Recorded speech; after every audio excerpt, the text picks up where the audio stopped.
When you clicked on this video, you, or a person you care for, experienced the loss of a dear animal, like a dog or a cat, or even another pet. I know what it is, losing a pet. I myself lost my dear dog a couple of years ago. She was a beautiful and smart Japanese Shiba, and we had to put her asleep one day. In the end, she had developed various cancers in her little body, and at some point, her kidneys stopped working.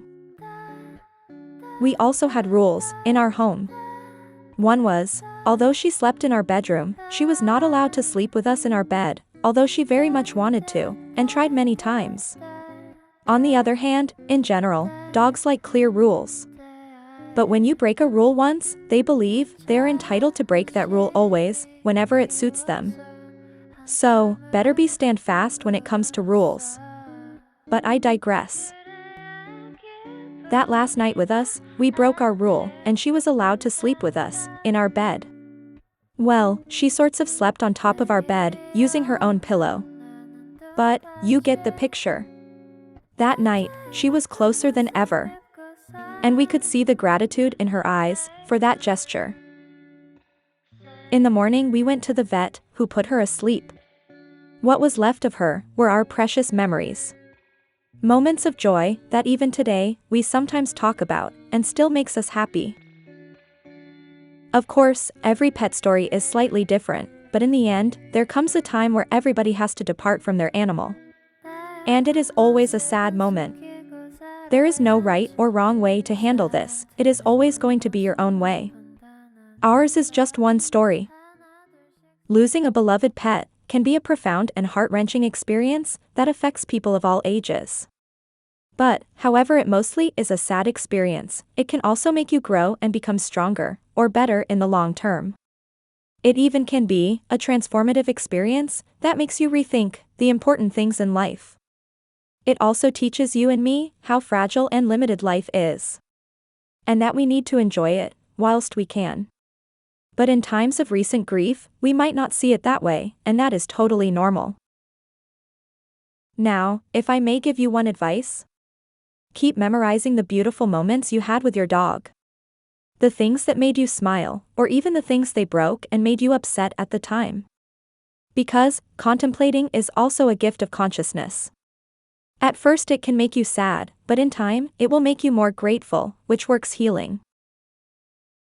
I'm not trying to explain that you can skip the grief part, because that is impossible.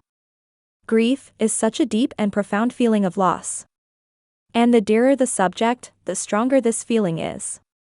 And pets definitely are very dear subjects to grief over. Acknowledging this feeling of grief is already a way of honoring them and their absence. However, no one wants to stay trapped in this feeling. That is unhealthy, and definitely not beneficial for your own present life. Therefore, the grief needs to be a temporary phase. Which means, it needs to end someday. And of course, this process takes time. The time it takes is for everybody different. The first stage in overcoming grief is acceptance. This too is easier said than done. Unfortunately, you also cannot skip this stage.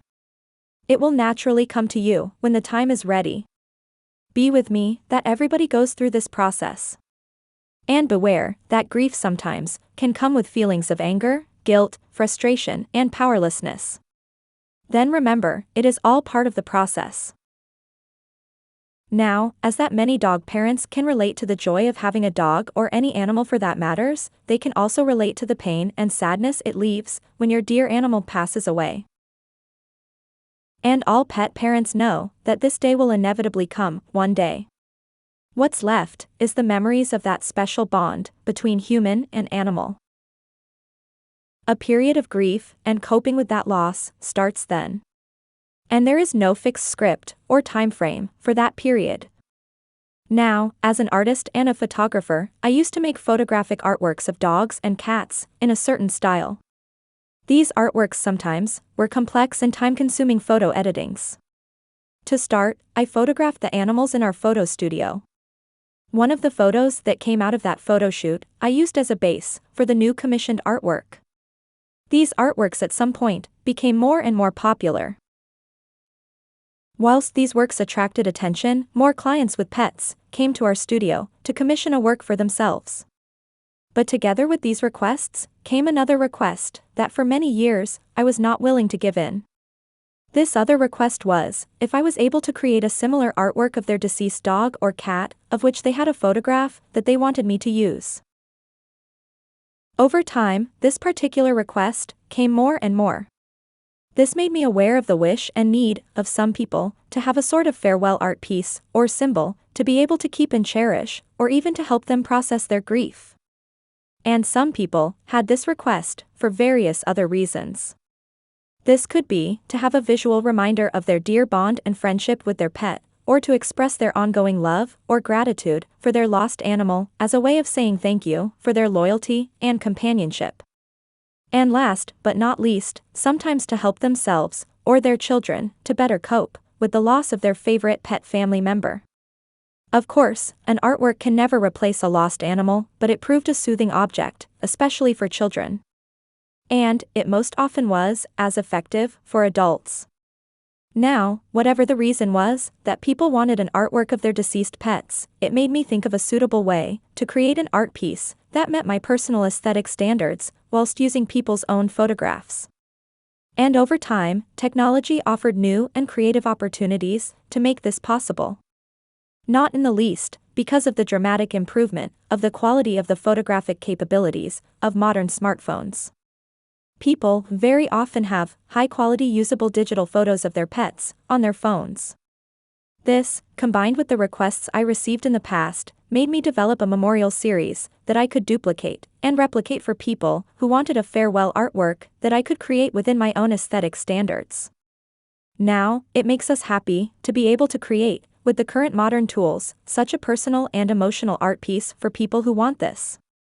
The only thing we need now is a good photo of your deceased pet, and we will do our best to create a similar artwork of your lost pet. Of course, the better the photo is, and the more the lighting and posture matches our example image, the better the final result will be. We've already had people who gave a memorial portrait of ours as a gift, which resulted in tears, but luckily tears of joy and gratitude. Feel free to check out the memorial portrait series on our website, RoyalPetPalace.store.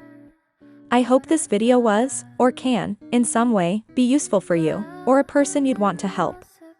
If so, please like the video, I'd very much appreciate it, and I see you in the next one.